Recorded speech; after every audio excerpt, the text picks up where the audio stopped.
আল্লাহ তাআলা বলছেন ওয়ালাকাদ বাআথনা ফি কুল্লি উম্মাতির রাসূলা, আমি প্রত্যেকটা জাতির নিকট রাসূল পাঠিয়েছিলাম। এমন কোন জাতি নাই, এমন কোন গোষ্ঠী নাই যাদের কাছে আমি আল্লাহ তাআলা রাসূল পাঠাই নাই। তাদের কাজ ছিল আনি আবুদুল্লাহ ওয়াজতানিবুত তাগুত।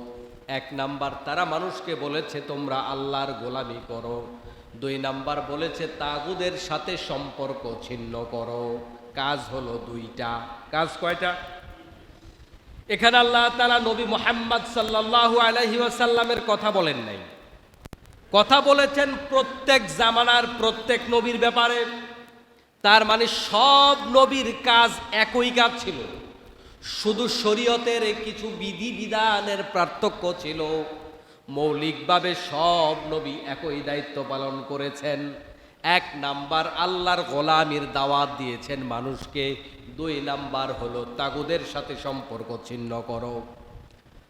আল্লাহর গোলামি ছাড়া জমিনে শান্তি আসবে না, পরকালে মুক্তি আসবে না।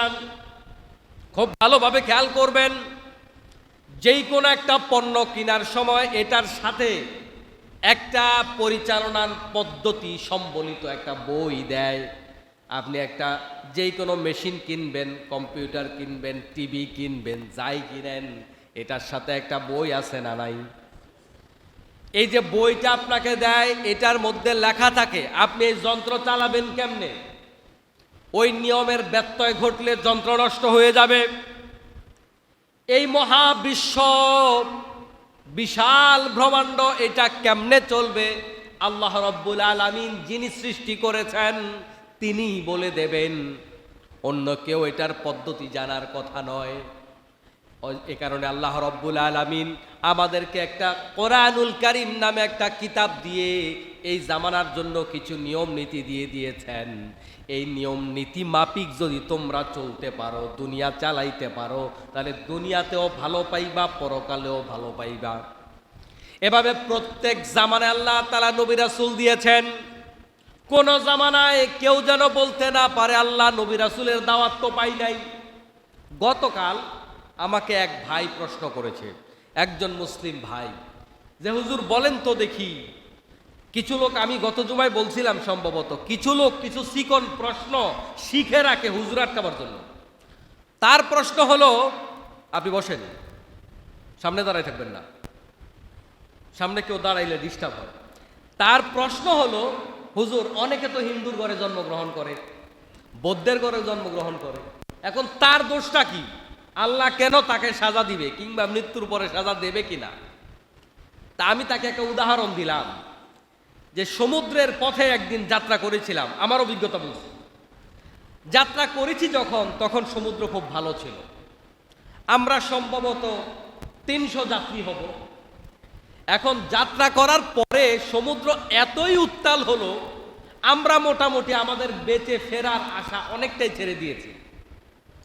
এখন আমাদের বাহন একবার একেবারে অনেক উপরে যায়, আবার নিচে যায়, নিচে যাওয়ার পরে আর মনে হয় না যে উঠবে, আবার উঠতেছে। ঠিক আমার পাশেই বসেছে এক হিন্দু ভদ্রলোক। এই ভাইয়ের সাথে আমি গল্প করতে করতে যাচ্ছিলাম, যখন সাগর উত্তাল হলো, মানে একেবারে অনেক বেশি উত্তাল হয়ে গেল, চিন্তারও বাহিরে। এমন হলে নৌযান ছাড়তো না, কিন্তু হঠাৎ উত্তাল হয়ে গেছে। এখন দেখি ওই বেড়া ঈশ্বরেও ডাকে না, ভগবানরেও ডাকে না, কিচ্ছু ডাকে না, ডাকে আল্লাহরে। আমি তাকে উদাহরণটা শুনিয়ে বললাম, আল্লাহ রাব্বুল আলামিন বান্দার মাথার ভিতরে অটোমেটিক একটা একত্ববাদের শিক্ষা দিয়ে দিয়েছেন। সুবহানাল্লাহ। আপনি যদি কোনো জায়গায় কারোর দাওয়াতও না পান, আপনার ব্রেইন আপনাকে বলে দিবে নিশ্চয় আমার একজন স্রষ্টা আছে। ওই আলোকে যদি আপনি ঈমান আনতে পারেন, তাতেও আপনি নাজাত পেয়ে যাবেন। অতএব কোনো ব্যক্তি যদি হিন্দু ভাইয়ের ঘরে জন্মগ্রহণ করেছে, খ্রিস্টানের ঘরে, বৌদ্ধের ঘরেও জন্মগ্রহণ করেছে, তারপরেও আল্লাহ পাক তার উপর বেইনসাফ করে না। আল্লাহ পাক তাকে হেদায়েত পাওয়ার মতো মানসিকতা ভিতরে তৈরি করে দেয়। সুবহানাল্লাহ। এরপর আপনি হেদায়েত না পাইলে দোষ আপনার। আপনি কেন খুঁজলেন না? আপনি এত নাজ নেয়ামত ভোগ করছেন, কে সৃষ্টি করলো? আপনি খুঁজবেন না? এত কিছু আপনি ভোগ করছেন, কেন সৃষ্টি করলো? আপনি খুঁজবেন না? খুঁজলেই তো আপনি পাবেন। আপনার বিবেক আপনি কেন খরচ করবেন না? বিবেক থাকার কারণেই তো আপনি মানুষ। বিবেক না থাকলে আপনার মাঝে ওই গরু, ছাগল, হাঁস, মুরগি, কীট পতঙ্গ এদের মাঝে কোনো পার্থক্য আছে? কোনো পার্থক্য নাই। এজন্য বিবেক খরচ করতে হবে, বিবেক খরচ করতে হবে। এই যে একটা লাইন বললাম, এটা আপনার জীবনে হেদায়েতের পথে চলার জন্য অর্ধেক কাফি হয়ে যাবে শুধু বিবেকটা খরচ করলে। কারণ হলো প্রিয় ভাইয়েরা শোনেন, নামাজ পড়া লাগবে, কোরআনুল কারীমের মধ্যে আছে। রোজা রাখা লাগবে, কোরআনে আছে। হজ করা লাগবে, যাকাত দেয়া লাগবে, কোরআনে আছে। কিন্তু মনে রাখবেন, কোরআনুল কারীম নাও যদি আপনি পড়তে পারেন, আপনি যদি কোরআন হাদিস কিচ্ছু না জানেন, তারপরেও আপনার ব্রেইন আপনাকে অগণিত ফরজ ইবাদতের ব্যাপারে ডিরেকশন দিয়ে দিবে। মিথ্যা কথা বলা যাবে না, এটা কোরআন না জানলেও আপনার বিবেক আপনাকে বলে দেবে। পিতামাতার সাথে খারাপ আচরণ করা যাবে না, এটা কোরআন জানা লাগবে না, আপনার বিবেকই আপনারে বলবে। স্ত্রী সন্তানদের উপর জুলুম করা যাবে না, আপনার বিবেক আপনারে বলে দেবে। ওজনে কম দেয়া যাবে না, খাদ্যে ভেজাল দেয়া যাবে না, আত্মীয়তার সম্পর্ক নষ্ট করা যাবে না, চাঁদাবাজি করা যাবে না, টেন্ডারবাজি করা যাবে না, মানুষ খুন করা যাবে না, মানুষকে অপমান করা যাবে না, মানবাধিকার লঙ্ঘন করা যাবে না। এগুলা কি ছোট ফরজ না বড় ফরজ? এগুলো একটাও আপনি কোরআন হাদিস জানা লাগবে না, এমনিই আপনার ব্রেন বলে দেবে। তাহলে আমার মুসলমান ভাইয়েরা, যারা এরকম প্রশ্ন করেন, যদি এরকম আফ্রিকার জঙ্গলেও জন্মগ্রহণ করে, আল্লাহ রাব্বুল আলামিন আপনার বিবেকের ভিতরে এটা ঢুকায় দিয়েছেন, ওই আলোকেও যদি আপনি আমল করতে পারেন, আল্লাহ রাব্বুল আলামিন আপনাকে নাজাত দেবে। ঠিক কি না? এজন্য প্রিয় ভাই, আল্লাহ তাআলাকে দোষারোপ করে নিজে পার পেয়ে যাওয়ার কোনো সুযোগ নাই। বলছিলাম, আল্লাহ তাআলা নবী রাসূলকে পাঠাইলেন জমিনে, এমন কোন নবী জাতি নাই যেই জাতিকে আল্লাহ পাক নবী দেয় নাই, যেই গোষ্ঠীকে আল্লাহ নবী দেয় নাই। সব জাতির জন্য নবী পাঠিয়েছেন। নবীদেরকে আল্লাহ তাআলা তাদের হেদায়েতের জন্য, রাস্তা দেখাবার জন্য পাঠিয়েছেন। কারণ আল্লাহ তাআলা চায় এই জমিনটা বেশি দিন টিকে থাকুক। আল্লাহ চায় না জমিনটা কালকেই ধ্বংস হয়ে যাক। যে কারণে আল্লাহ পাক নবী রাসূল দিয়েছেন। দুনিয়ার মানুষ ধ্বংসের দিকে ধাবিত হয়, নবী রাসূলরা সেই ধ্বংস থেকে মানুষকে ফিরাইয়া আনে। প্রিয় মুসলমান ভাইয়েরা, এখন এই নবী রাসূলরা কি দাওয়াত দিয়েছেন? বাবা আদম আলাইহিস সালাম থেকে শুরু করে সাইয়েদনা মুহাম্মদুর রাসূলুল্লাহ সাল্লাল্লাহু আলাইহি ওয়াসাল্লাম পর্যন্ত সব নবী রাসূল কথা বলেছেন দুইটা। একটা হলো আল্লাহর গোলামি করো, আল্লাহর গোলামি ছাড়া কোনো শান্তি নাই। আপনি কার গোলামি করবেন? দুনিয়াতে আপনি কয়জনরে মানবেন? কাকে খুশি করে কাকে আপনি রাগ করাবেন? বরং একজনকে যদি আমরা সবাই মানতে পারি, তাহলে জমিনের মধ্যে শান্তি কায়েম হয়ে যায়। যেমন মসজিদে আমরা আল্লাহর গোলামি করবার জন্য আসি, এই মসজিদে যদি অনেকজন নেতা থাকতো, আপনি কাকে খুশি করতেন? ওই মসজিদে কিলাকিলি লাগার সম্ভাবনা ছিল না? ছিল না? ছিল। কিন্তু মসজিদে আমরা একজনকে মানতে আসি, এজন্য মসজিদের মধ্যে শান্তিপূর্ণ পরিবেশ। এখানে যদি এক আল্লাহর গোলামি না হয়, এমন হতো যে এই গ্রামের মাথাব্বরকে, এই এলাকার মাথাব্বরকে, তাকে মেনে চলতে হবে, তার আইন মানতে হবে। এরকম আইন মানলেওয়ালা লোক যারা আছে, যাদের আইন মানা হবে, এরকম নেতা খেতা দিন দিন বাড়বে না কমবে? তাহলে মারামারি হবে কি হবে না? হবে। কিন্তু সে আনুগত্যের জায়গাটা তখন এক জায়গায় হবে, তখন আর মারামারি হবে না। কারণ নেতাও আল্লাহর গোলাম, কর্মীও আল্লাহর গোলাম, ইমামও আল্লাহর গোলাম, মুয়াজ্জিনও আল্লাহর গোলাম। এখানে আর ঝামেলা নাই। রাষ্ট্রে যদি এটা মানেন আপনি, এখন দেখেন একই দলের মধ্যে কত গ্রুপ। এমন কোন রাজনৈতিক দল আছে নাকি বাংলাদেশে যার মধ্যে গ্রুপিং নাই? এই সাভারে যতগুলা রাজনৈতিক নেতা আছে আপনি বলেন, সব দলের কথা বলছি, বলেন তো গ্রুপিং আছে না নাই? হ্যাঁ, অমুক ভাই তমুক ভাই গ্রুপিং আছে। কিন্তু আপনি এই গ্রুপিং থেকে বের হইতে পারবেন না, সুযোগ নাই। আপনি যেই দলে করেন মারামারি আছে, কাটাকাটি আছে। কিন্তু সব কিছু স্কিপ করে যদি এমন হয় আমরা আল্লাহর গোলামি করব, এখানে কোনো নেতার গোলামি চলবে না। নেতা আল্লাহর আদেশের কথা বলবে, আমি তাকে তখন মেনে চলবো। এইভাবে যদি আনুগত্যের মূল জায়গাটা হয় আল্লাহ রাব্বুল আলামিন, তখন কি আর মারামারি হবে? মারামারি হবে না। তাহলে জমিনে শান্তি কায়েমের একমাত্র রাস্তা, একটাই রাস্তা, সেটা আল্লাহর গোলামি করা। আল্লাহর গোলামি ছাড়া জমিনের মধ্যে শান্তি আসবে না। পরিবার, সমাজ, যেখানেই যান। দ্বিতীয় কথা হলো, আমাদের চিন্তা চেতনার মাঝে ভুল আছে না নাই? আছে। আল্লাহ রাব্বুল আলামিন আমাদেরকে যে নীতি দিয়েছেন, যে আদর্শ দিয়েছেন, যে তরিকা বাতলে দিয়েছেন, সেই তরিকার মাঝে কোনো ভুল নাই। আমাদের চিন্তার মাঝে ভুল আছে। আপনি করোনার সময় খেয়াল করেছেন WHO আমাদেরকে কত রকমের তরিকা বাতলাইছে, কয়দিন পর পর তরিকা বাতলায়। আমরা বলি যে মেডিকেল সায়েন্স, এই যে বিজ্ঞান আমাদের এখন খুব উন্নত হয়েছে, কিন্তু এই মেডিকেল সায়েন্সও আমাদেরকে কয়দিন পরে পরে চিকিৎসার নতুন ফর্মুলা দেয়। আজ থেকে 10 বছর আগে বিভিন্ন রোগের চিকিৎসা যেভাবে হতো এখন এভাবে হয় না, পরিবর্তন হয়েছে তরিকা। তাহলে যেটা সবচেয়ে বেশি বিজ্ঞানসম্মত, গবেষণাসম্মত, সেইটার তরিকাও পরিবর্তন হয়। কিন্তু আল্লাহর কোরআনের একটা আয়াত পরিবর্তন করা লেগেছে যে না এটা এখন খাপ খায় না, কোন হাদিস পরিবর্তন করা লেগেছে না, লাগেনি। এর দ্বারা বোঝা যায় নির্ভুল যেটার উপরে চোখ বুঝে ভরসা করা যায় তার নাম কোরআন, তার নাম হচ্ছে হাদিস, ঠিক না? এই জন্য আল্লাহর গোলামি করলে দুনিয়াতেও শান্তি, আখিরাতেও শান্তি। আমাদেরকে আল্লাহ রাব্বুল আলামিন তার গোলামি করবার জন্যই বানিয়েছেন। ওয়ামা খালাকতুল জিন্না ওয়াল ইনসা ইল্লা লিয়াবুদুন। নিশ্চয় আল্লাহ রাব্বুল আলামিন আমাদেরকে এবং জিনকে তৈরি করেছেন কেবল তার গোলামি করবার জন্য। 24টা ঘন্টা আপনার আমার কাজ হলো আল্লাহর গোলামি করা। সব কাজে আল্লাহর গোলামি। গোলামি কেমনে করবেন গত সপ্তাহে বলেছিলাম। সব কাজ করতে হবে আল্লাহর আইনে, নবীর তরিকায়। তখন আপনার গোটা জীবনটাই গোলামি হয়ে যাবে। আপনার ঘুমানোটা আল্লাহর গোলামি হয়ে যাবে, আপনার স্ত্রীর সাথে মিলিত হওয়া আল্লাহর গোলামি হয়ে যাবে, আপনার দৌড়ানো, শরীর চর্চা আল্লাহর গোলামি হয়ে যাবে, আপনার রিজিক সন্ধান করা আল্লাহর গোলামি হয়ে যাবে। সব কিছু আল্লাহর গোলামি হবে। আপনি এই কাজগুলা করার ক্ষেত্রে নবীর সুন্নাতটা মেনে চলেন। আপনি নবীর সুন্নাত মেনে চললে সব কাজ আল্লাহর গোলামি। এই জন্য প্রিয় ভাইয়েরা আমার, মুসলমান, এই যে আমরা সূরা কদরের আলোচনা করেছিলাম রোজার মাসে, অন্যান্য জাতির লোকেরা 60 বছর বাঁচে, আরে 1000 বছর বাঁচে, আর আমরা 60 বছর বাঁচি। আল্লাহর নবী যখন তাদের আমলের কথা বললেন, আল্লাহর নবীর সাহাবাই কেরাম মন খারাপ করলেন। আর আল্লাহ রাব্বুল আলামিন সূরা কদর নাজিল করে বুঝাই দিলেন, তোমার 60 বছরের ইবাদত ওদের 1000 বছরের চাইতে আরো বেশি হয়ে যাবে। সুবহানাল্লাহ। তাহলে আমরা যদি সেভাবে করতে পারি তাহলে আমার কোনটা ইবাদত হবে না? সবই ইবাদত, সবই ইবাদত। আমি আপনি যা করব সবটাই ইবাদত। আল্লাহ তাআলা তৌফিক দান করুন, আমিন। আমার মুসলমান ভাইয়েরা, এখন এই নবী রাসূলকে মেনে চললেই তো জান্নাত পাওয়া যাবে। নবী রাসূলকে না মানলে জান্নাত পাওয়া যাবে না। নবী রাসূল এসে যেই কাজ করেছেন আমাকে আপনাকেও সেই কাজ করা লাগবে। নবী রাসূলদের কাজ, নবী রাসূলদের জীবন উদ্দেশ্য, এটাই আমাদের কাজ, আমাদের জীবন উদ্দেশ্য। এর বাহিরে আমাদের আর কোনো কাজ নাই।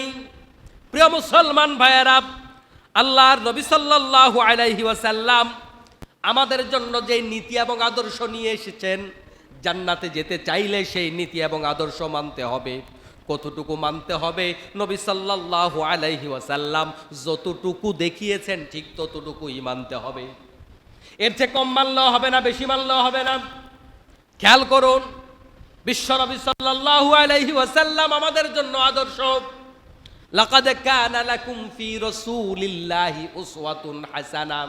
তোমাদের জন্য কেবলমাত্র আদর্শ হলো মুহাম্মাদুর রাসূলুল্লাহ সাল্লাল্লাহু আলাইহি ওয়াসাল্লাম। সবাই বলেন না সাল্লাল্লাহু। আমার নেতা, তোমার নেতা, ছাতা মাতা কত স্লোগান দিছেন। রাসূল আমার আদর্শ। নিজের বিবেককে প্রশ্ন করেন তো, জীবনে একবারের জন্য আপনি বলেছেন কিনা? জীবনে একবার আপনি স্লোগান দিয়েছেন কিনা? কাকে সামনে রেখে স্লোগান দিয়েছেন? আমাদের জন্য মুহাম্মদ সাল্লাল্লাহু আলাইহি ওয়াসাল্লাম ছাড়া আর কোনো আদর্শ নাই। আদর্শ মানে মানদণ্ড। আদর্শ মানে কি? মানদণ্ড। একটা সময় এখনকার মতো ডিজিটাল স্কেল ছিল না। কি ছিল? এক পাশে বাটখারা দিত।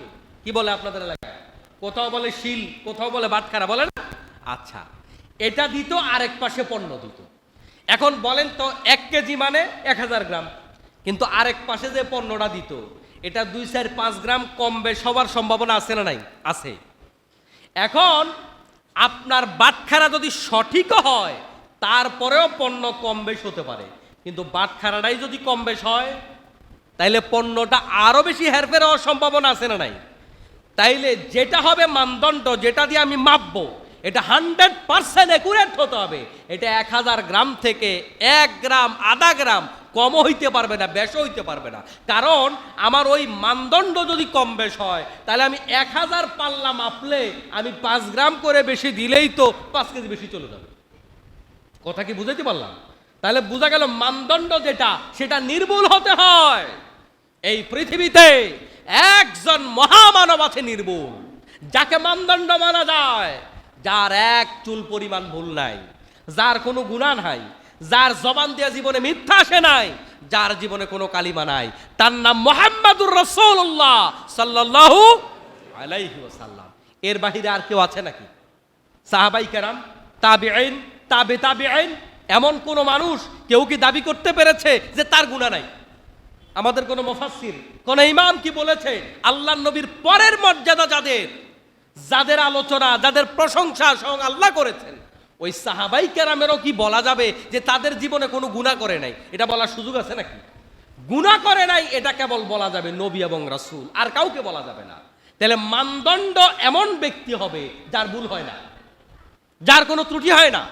এমন ব্যক্তিকে যদি আপনি মানদণ্ড মানেন যার ভুল আছে, তাহলে আপনার ভুল আরো বেশি হবে কি হবে না? যেমন আমাদের দেশে অনেক নেতাদের মুখে কথাটা শুনেছি, অনেক ইসলামিক নেতাদের মুখে কথাটা যুক্তিযুক্ত।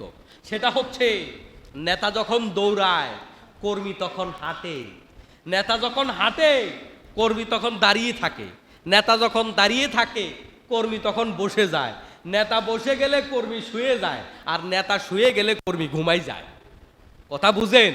তার মানে নেতার আনুগত্য যে করে কর্মীরা, নেতার কাছাকাছি পৌঁছে না, কর্মীরা আরো অনেক পিছায় থাকে।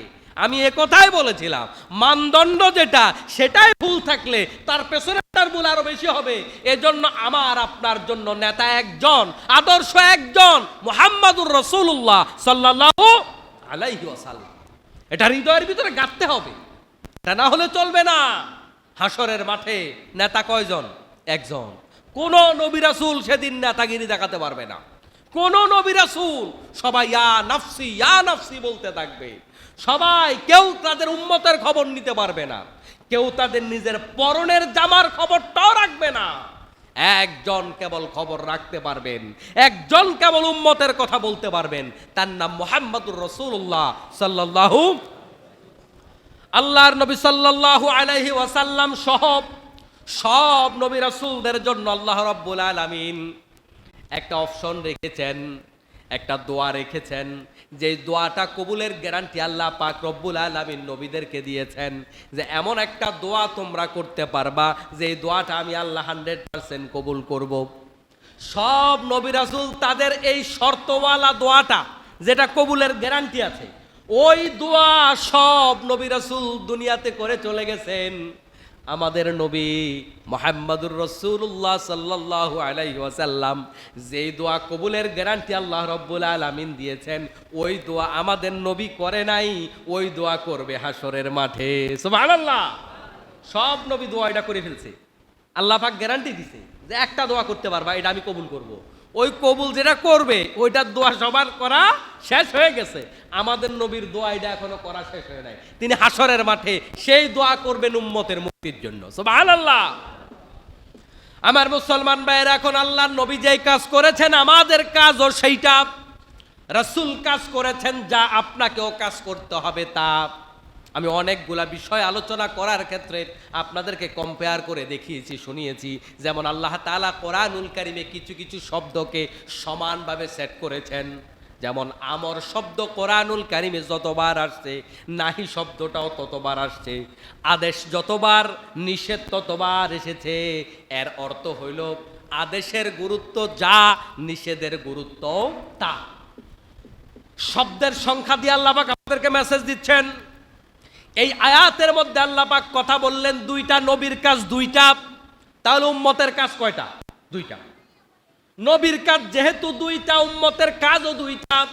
আপনি বাড়াইলেও হবে না, কমাইলেও হবে না, অর্ধেক মানলেও হবে না, বাড়াইয়া মানলেও চলবে না। আল্লাহর গোলামি করবেন, আর আল্লাহর গোলামি করার পাশাপাশি আল্লাহ পাক রব্বুল আলামিন বলেন ওয়াজতানিবুত তাগুত, তাগুতের সাথে সম্পর্ক ছিন্ন করতে হবে। এখন আসুন, তাগুত কাকে বলে? তাগুত হলো যে নিজে ইসলাম মানে না, আরেকজনকে ইসলাম মানতেও দেয় না। এটা হলো সহজ। তাগুদের সাথে সম্পর্ক রাখলে ইমানদার হওয়া যাবে না, তাগুদের সাথে সম্পর্ক ছিন্ন করতেই হবে, এটা ফরজ। আল্লাহ তাআলা বললেন তোমরা আল্লাহর গোলামি করবে, তাগুদের সাথে সম্পর্ক ছিন্ন করবে। আমি আবারও বলছি, তাগুদ মানে হলো যে নিজেও ইসলাম মানে না, আরেকজনকে ইসলাম মানতে দেয় না। ইসলাম মানতে যারা বাধা দেয় তাদেরকে বলা হয় তাগুত। আজকে আমাদের বাংলাদেশে মুসলমানদের ভিতরেও তাগুত আছে। মুসলমান সব জায়গায় ইসলাম চায় না। মিম্বারে বসলে সব মুসল্লির চেহারা দেখা যায়, সব জায়গায় ইসলাম মানার কথা বললে, আইন আদালতে ইসলাম মানার কথা বললে কোন কোন মুসল্লির চেহারা কালো হয় এটা ইমাম সাহেব দেখে। বহু মুসল্লিও এমন আছে মনে মনে ভাবে হুজুর এটা না বললেও চলতো। এই যে আপনাদের এখানে 5-6 মাস ধরে আছি, আমার কাছে বহু আলোচনার লোক মায়ে পর্যন্ত আসছে, হুজুর এটা না বললে হয় না। তো এটা না বললে হয় না হলে কোরআন শরীফ অর্ধেক কাট করে করে ওয়াজ করা লাগবে। আমার কাট করে করে ওয়াজ করার মোল্লা মৌলবী আমি না, আমি এটা শিখি নাই। আপনি কুফুরা কোরআন মানতে হবে, কথা বলবেন পুরা কোরআন থেকে কথা বলতে হবে। ফাসদা বিমা তুমার ওয়া আরিদ আনিল মুশরিকিন। আল্লাহ বলেন দিনের দায় যারা আছো, নবী রাসূল যারা, তোমরা আল্লাহর কোরআনের সব হক কথাগুলো বলে দাও, এতে করে তাদের মনে যতই মনে কষ্ট যাক না কেন, ওয়া আরিদ আনিল মুশরিকিন, মুশরিকরা জ্বলে পড়ে মরে যাবে, তাদের অন্তরে জ্বালা পোড়া ধরবে, কথা একটাও কমায়া বলা যাবে না। আল্লাহর কোরআনের হক কথা বললে যাদের অন্তরে ব্যথা লাগে, আল্লাহ বলে ওরা মুশরিক। এখন আপনার যদি মনে হয় হুজুর এটা না বললে কি হইতো, এখনকার প্রেক্ষাপট এটা চলে না, পরিবেশ ভালো না। কোন নবী পরিবেশ ভালো অবস্থায় দুনিয়া আসছে আপনি বলেন তো? আমাদের নবী কি পরিবেশ ভালো অবস্থায় দুনিয়া আইছিল? মদ কম আছিল, সুদ কম আছিল, ডাকাত, সন্ত্রাস, জালেম, অত্যাচারী এগুলা কি আমাদের নবীর আমলে কম ছিল?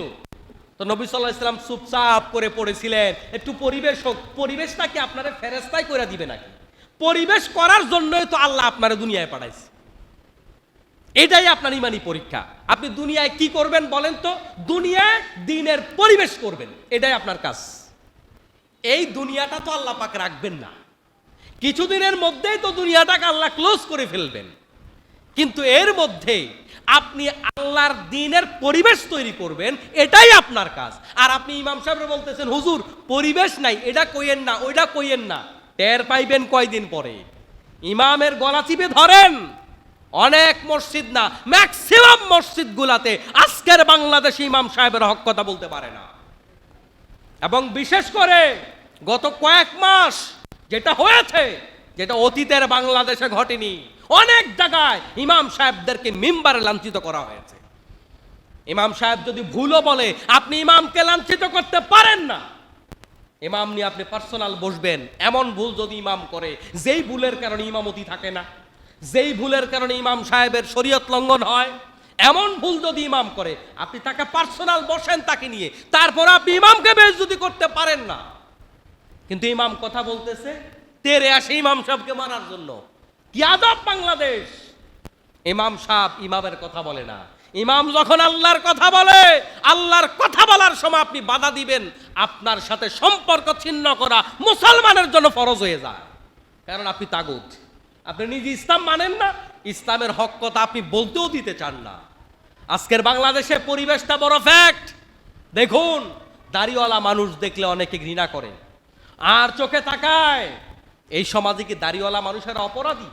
অপরাধী দাড়িওয়ালার ভিতরেও আছে, দাড়ি ছাড়ার মাঝেও আছে। কিন্তু তুলনামূলক হিসাব করলে দাড়িওয়ালার মধ্যে বরং কম আছে। অথচ আপনি দাড়িওয়ালা লোক দেখলে আপনি টিটকারি মানেন। আপনি বাঁকা চোখে তাকান, দাড়িওয়ালা এমপি দেখলে আপনার খারাপ লাগে, টুপিওয়ালা এমপি দেখলে আপনার খারাপ লাগে, দাড়ি টুপিওয়ালা জনপ্রতিনিধি দেখলে আপনি টিটকারি মারেন। এগুলো এই সমাজে আছে না নাই? প্রিয় মুসলমান ভাইয়েরা, ইসলাম, দাড়ি, টুপি, পাঞ্জাবি, ইসলামের কালচার দেখলে যদি আপনার মনে কষ্ট যায়, আপনার ঈমান নতুন করে আবার নবায়ন করতে হবে। ইসলাম দেখলে আপনার আমার ভালো লাগতে হবে, এটা ঈমানের সাইন। আল্লাহর নবীকে প্রশ্ন করা হলো, ইয়া রাসূলুল্লাহ আমি যে ঈমানদার কেমনে বুঝবো? রাসূল বললেন, যখন তোমার ভালো কাজ করতে ভালো লাগবে, অন্যায় কাজ করতে খারাপ লাগবে, তখন বুঝে নিও তোমার ঈমান ঠিক আছে। তখন আপনার এই হাদিস থেকে শিক্ষা গ্রহণ করেন, যদি আপনার ইসলামিক কোনো জিনিস দেখলে ভালো লাগে, ইসলামিক একটা স্কুল দেখলে ভালো লাগে, ইসলামিক একটা পরিবেশ দেখলে, ইসলামিক একটা সঙ্গীত দেখলে ভালো লাগে, ইসলামিক একটা কালচার দেখলে ভালো লাগে, তখন বুঝবেন আপনার ভিতরে ঈমান আছে। ঠিক কি না? গত কদিন আগে আমাদের পয়লা বৈশাখ পার হয়ে গেল, এটা নিয়ে বাংলাদেশে ব্যাপক বিতর্ক।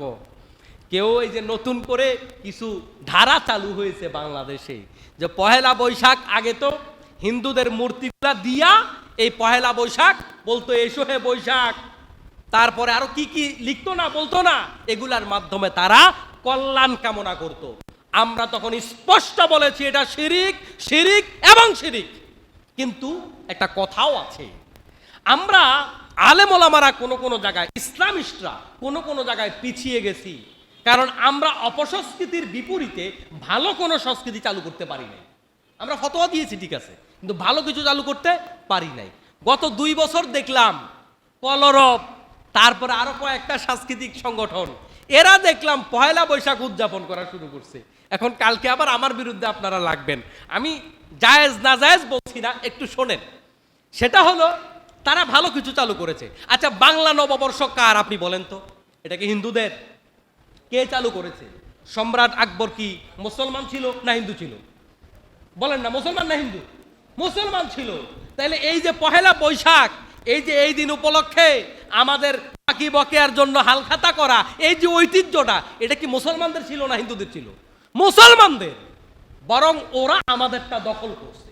এখন যদি আমাদের এই বাংলা ভাষা কিংবা বাঙালি ঐতিহ্য মনে করে কেউ যদি পুরাতন আমাদের এই কুলার ঐতিহ্য, আমাদের নাঙ্গলের ঐতিহ্য, আমাদের মাথার ছাতার ঐতিহ্য, আমাদের গামছার ঐতিহ্য, আমাদের লুঙ্গির ঐতিহ্য, আমাদের সে ঐতিহ্য দিয়ে কেউ যদি এই পয়লা বৈশাখ পালন করে, আমি তার বাধা দিতে পারি না। তো দেশীয় কালচারকে ইসলাম ডিসঅ্যালাউ করে না, এটা কি ইসলাম অবজ্ঞা করে না? তো এটার পক্ষে কথা বলার কারণে আবার কেউ কেউ আমাদের বিরুদ্ধে লাগছে, কয় হুজুর 2 দিন আগে না হারাম কইছেন, শিরিক কইছেন, যে কোনো মুসলমান পয়লা বৈশাখ পালন করতে পারে না, আপনারা গরম ফতোয়া দিছেন। এবার যখন কোন কোন হুজুর পালন করছে, আপনারা যে চুপসে আসেন। হ্যাঁ, পুরাটাই হিন্দুয়ানি কালচার ছিল এতদিন, এখন এটাকে পরিবর্তন করে আগের জায়গায় নিয়ে আসছে, কারণ এটা আমাদের ছিল। তো এটা ওরা দখল করেছে, এটা ওদের না, এটা আমাদের। তখন আমরা বলেছি ঠিক আছে, আনন্দ ফুর্তি করা কি নাজায়েজ? গত সপ্তাহে বলছি না, আপনি আপনার হালাল টাকা দিয়া বউ নিয়ে হানিমুনে গেছেন, আরেকজনে টিটকারি মারতে পারে, আপনি শালীনভাবে হানিমুন কইরা আয়েন, আপনার এই হানিমুনও আপনার আমলনামায় সওয়াব হবে, অসুবিধা নাই তো, সমস্যা নাই তো। ইসলামে এত কনজারভেটিভ না যে আপনি হালাল কোনো বিনোদন করতে পারবেন না, বিষয়টা এরকম না তো। বরং আমরা কোনো কোনো আলেম এটাকে এরকম করে তুলে ধরার কারণে অনেক আধুনিক মনা মানুষ, অনেক নব্য পোলাপান যারা আছে, তারা কয় এই হুজুরদের সাথে চলা যাবে না, কারণ হুজুরা যা করে সবটা ব্যাকডেটেড। না, ইসলাম চির আধুনিক, ইসলাম চির আধুনিক। আপনি একটু তাকায় দেখেন না, ইরানের সাথে আমাদের আদর্শগত কিছু চিন্তা রাখতে পারে, ওরা কত দূরে গিয়েছে। তুরস্কের দিকে তাকায় দেখেন, ওরা জ্ঞান বিজ্ঞান অস্ত্র শস্ত্র প্রযুক্তিতে কত দূরে গিয়ে গেছে, আমরা পারি নাই। আমরা বাংলাদেশ, আমরা একটা বিপ্লব করেছি, এই বিপ্লবের পরেও আমরা পাশের দেশের গোলামি করে যাচ্ছি। অথচ 2 দিন আগে নেপাল অল্প কয়েকজন, সম্ভবত 7-8 জন লোক জীবন দিছে, ওরা নতুন সরকার এবং নতুন বন্দোবস্ত তৈরি করে এদের দেশ পরিবর্তনের শপথ নিয়েছে, যেটা আমরা করতে পারি নাই। আমরা করতে পারি নাই কারণ আমাদের দেশে কি আছে? আমাদের দেশে আছে চেতনা, চেতনার ব্যবসা। চেতনা দিয়া দিয়া এই দল ওই দলকে ঘায়েল করে, ওই দল এই দলকে ঘায়েল করে। বাংলাদেশ হলো একমাত্র দেশ যে দেশে প্রতি 5 বছর পর পর ইতিহাস পরিবর্তন হয়। বুঝেন নাই কথা? দুনিয়াতে আর কোন দেশ আছে ইতিহাস বদলায়? বাংলাদেশে ইতিহাস বদলায়, কারণ গত 17 বছর আগে, 17 বছর ধরে ওরা সংবিধানে ঢুকায় দিছে স্বাধীনতার ঘোষক অমক, তো ইতিহাস একরকম। এখন এরা ইয়া কয় না, স্বাধীনতার ঘোষক আরেকজন, ইতিহাস আরেক রকম। এখন নতুন কেউ আইসা নাকি আবার কয়দিন পরে বলে না, এই 2 জনের কেউ না, স্বাধীনতার ঘোষক 3য় জন। আজব দেশ, আজব দেশ। এই সমস্ত চেতনার ব্যবসা করে করে আমরা এক একজন বিদেশে বাড়ি বানাইছি, গাড়ি বানাইছি, লক্ষ লক্ষ কোটি টাকা চুরি করে আমরা বাংলাদেশ থেকে পাচার করেছি, শুধুমাত্র এই চেতনার দোহাই দিয়া। অন্য দেশে এই চেতনা বেতনা কিচ্ছু নাই। দুনিয়ার আর কোনো দেশ কি স্বাধীন হয় নাই? ওই চেতনার ব্যবসা তো আর কেউ করে না, কেউ করে না, কোনো দেশ করে না। আমি আল্লাহ পাকের এক ক্ষুদ্র গোলাম, আমি অনেক দেশে যাওয়ার সুযোগ হয়েছে, ডর্জন খানেক দেশে আমি দেখেছি কোথাও এই চেতনার ব্যবসা নাই। ওরাও তো স্বাধীন হয়েছে, কই? ওরা তো স্বাধীনতার পরে সবাই সবাইকে আপন করে নিয়েছে। আসেন আমরা সবাই মিলে দেশ গড়ি, কিন্তু আমরা সেটা পারি নাই। না পারার কারণে আমরা আমাদের অন্যের ফুটবল হয়েছি। আমরা আমাদেরকে সবাই লাঠি গুতা দেয়, আর আমরা কেবল বিদেশ গিয়া কামলা দেই। কেন? আমাদের দেশে কামলা দেওয়ার জন্য অন্য দেশের লোকেরা আসবে। এটা আমরা কেন করতে পারি নাই স্বাধীনতার 55 বছরে? আমার দেশে অন্যরা কামলা দেওয়ার জন্য আসবে, এটা আমি কেন পারলাম না? আমি কেন আরেকজনের দেশে যাওয়া লাগে? এই সব কিছুর মূলে আমরা মৌলিকত্ব থেকে সরে গিয়েছি। আমরা যদি একক আল্লাহ রাব্বুল আলামিনের একত্ববাদের জায়গায়, আমরা গোটা জাতি যেহেতু ম্যাক্সিমাম মুসলমান, আমরা যদি ঐক্যবদ্ধ হতে পারতাম, দল হবে ভিন্ন, মত হবে ভিন্ন, দেশের প্রশ্নে, ইসলামের প্রশ্নে আমরা এক এবং অভিন্ন।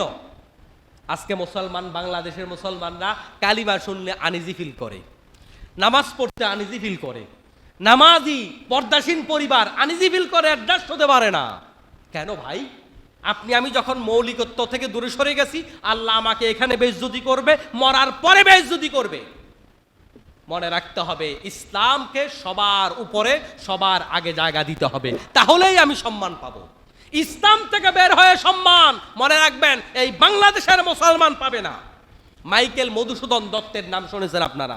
এক হিন্দু ভদ্রলোক, তিনি ইংল্যান্ডে গিয়েছেন কবিতা লেখার জন্য। বাংলাদেশ ভাল লাগে না, এখানে কবিতা লেখা তেমন সুনাম অর্জন করা যাবে না। ইংল্যান্ডে যাওয়ার পরে দেখে তারে কেউ 2 আনা দিয়েও পোষে না, কিরে কেউ তো জিগায়ও না, না খাইয়া মরে ওই দেশে, কেউ তারে 2 আনার দাম দেয় না। রাগ, অভিমান, ক্ষোভ নিয়ে বাংলাদেশে এসেছে। আসার পরে সে 14 পদী কবিতা, যারা পড়াশোনা করেছেন তারা জানেন, শতকের লেখক কিন্তু মাইকেল মধুসূদন দত্ত। শতক প্রত্যেকটা এক লাইনে 14টা শব্দ থাকবে, আর 14 লাইনের কবিতা। শব্দের সংখ্যার এই মিল দিয়ে বাংলা সাহিত্যে সর্বপ্রথম যিনি কবিতা লিখেছেন, এই শতকের উদ্ভাবক হলেন মাইকেল মধুসূদন দত্ত। শতক লেখার পরে বাংলা সাহিত্যে দীর্ঘ যুগের পর যুগ ধরে তিনি উজ্জ্বল নক্ষত্র হয়ে আছেন। তখন তিনি বুঝতে পেরেছেন, আমার সম্মান আমার জাতির কাছে, আমার সম্মান ইংল্যান্ডে নয়, এই মুসলিম জাতির সম্মান আমার ঐতিহ্যের মাঝে, আমার কৃষ্টি কালচারের মাঝে, আমার ইবাদতের মাঝে, আমার আল্লাহর গোলামীর মাঝে। আর মুসলমান মনে করে ইসলাম থেকে দূরে সরে যাওয়া মানে আপডেট। এটা যখন থেকে মনে করা শুরু করেছে, তখন থেকে আমাদের অধপতন শুরু হয়েছে। ইসলামের সাথে থাকা এটাই হচ্ছে আমার ডিউটি। বলছিলাম নবী রাসূলরা কাজ করেছেন 2টা। কয়টা? আনি আবুদুল্লাহ ওয়াজতানিবুত তাগুত। 1 নাম্বার আল্লাহর গোলামি করো, 2 নাম্বার তাগুদের সাথে সম্পর্ক রাখা যাবে না। এটা ব্যক্তি জীবনে হতে পারে, পারিবারিক জীবনে হতে পারে, সামাজিক জীবনে হতে পারে, রাষ্ট্রীয় জীবনে হতে পারে। ইসলামের ব্যাপারে যে বুড়ো আঙ্গুল দেখাবে সে তাগুত, ইসলামের ব্যাপারে যে নেগেটিভ বক্তব্য দিবে সে তাগুত, ইসলাম যে প্রতিষ্ঠিত হতে দিতে চায় না সে তাগুত, ইসলাম প্রতিষ্ঠার কথা বললে যার মনে কষ্ট যায় সে তাগুত। আপনার আল্লাহ রাব্বুল আলামিন আপনাকে শর্ত জুড়ে দিয়েছেন, জান্নাতে যেতে হলে কাজ 2টা। শুধু আল্লাহর ইবাদত করবেন হবে না, তাগুদের সাথে সম্পর্ক ছিন্ন করতে হবে। গতকাল বাংলাদেশের একজন নামদারি আলেমকে বলতে শুনলাম, তিনি বলেছেন অমক দলের সাথে আছি, থাকবো, মরণ পর্যন্ত থাকবো, অথচ একটা জাহিলি দল। প্রিয় মুসলমান ভাই, দেশের স্বার্থে, জাতীয় স্বার্থে অনেকের সাথে ঐক্য হতে পারে। আলেম ওলামাদের এই 54-55 বছরে বিভিন্ন সময় বিভিন্ন ইসলামী ও অনিসলামী, বাম রামপন্থী বিভিন্ন দলের সাথে আলেম ওলামাদেরও ঐক্য হয়েছে। মনে রাখতে হবে এটা সাময়িক, দেশের স্বার্থে ঐক্য। কোন আলেম যাদের কাছে কোরআন নাই, সুন্নাহ নাই, তাদের আদর্শী হতে পারে না, স্থায়ীভাবে তাদের সাথে মিলতে পারে না। অতএব সব জায়গায় ইসলাম মানব। যে ব্যক্তি ইসলাম মানতে চায় না তার সাথে আমার বন্ধুত্ব চলবে না। যদি আপনি বন্ধুত্ব করেন তাহলে আপনি পরিপূর্ণ ঈমানদার হতে পারেন নাই। আল্লাহ রাব্বুল আলামিন অন্য আয়াতের মধ্যে বলেন, ফামাইয়াকফুর বিত্তাগুতি ওয়া ইউমিন বিল্লাহ ফাকাদ ইসতামসাকা বিল উরওয়াতিল উসকা। ঈমানের শর্ত 2টা। ঈমানের শর্ত কয়টা? ফামাইয়াকফুর বিত্তাগুত, 1 নাম্বার তাগুদের সাথে সম্পর্ক ছিন্ন করো, ওয়া ইউমিন বিল্লাহ, তারপর ঈমান আনো। প্রত্যেকটা জিনিসের রোকন আছে। অজুর ফরজ 4টা, এই রোকন আপনি ভাঙলে 3টা পালন করলে অজু হবে। নামাজের ভিতরে বাইরে 13 ফরজ, 2-1টা কম হলে নামাজ হবে। তাহলে প্রত্যেকটা জিনিসের শর্ত আছে, রোকন আছে। ইমানেরও শর্ত আছে। আপনি যে ইমানদার, নামাজ পড়েন না পড়েন, ইমানদারের রোকন 2টা, শর্ত 2টা। ফামাই ইয়াকফুর বিত্তাগুত ওয়া ইউমিন বিল্লাহ। 1 নাম্বার হলো তাগুদের সাথে সম্পর্ক ছিন্ন করা, 2 নাম্বার ঈমান আনা। তাইলে আপনি অনিসলামিক লোকের সাথে সম্পর্ক, যে ইসলাম ব্যক্তি পরিবার সমাজ রাষ্ট্রে চায় না, তার সাথে সম্পর্ক করে ইমানদার হওয়ার কোনো সুযোগ নাই। কিন্তু আমার আপনার সম্পর্কও আছে, আর সবাই মনে করতেছে আমি তো ইমানদার, কিন্তু কোরআন বলছে না, তোমার ঈমান নাই। আগে সম্পর্ক ছিন্ন করো তার সাথে, যে ইসলাম চায় না সম্পর্ক ছিন্ন করো, তারপরে তুমি ঈমান আনো। এবার তোমার ঈমান আল্লাহ পাক কবুল করবে। সুবহানাল্লাহ। আসুন আজকে সূরা নাহালের এই আয়াত থেকে যে কথা বলেছি, আল্লাহ পাক সবার আগে আমাকে, পাশাপাশি আপনাদের সবাইকে আমল করার তৌফিক দান করুন। আমিন। হাদা মা ইনদি ওয়াল ইলমু বিল্লাহি আলাইহি তাওয়াক্কালতু ওয়া ইলাইহি উনীব। আসসালামু আলাইকুম ওয়া রাহমাতুল্লাহি ওয়া বারাকাতুহু।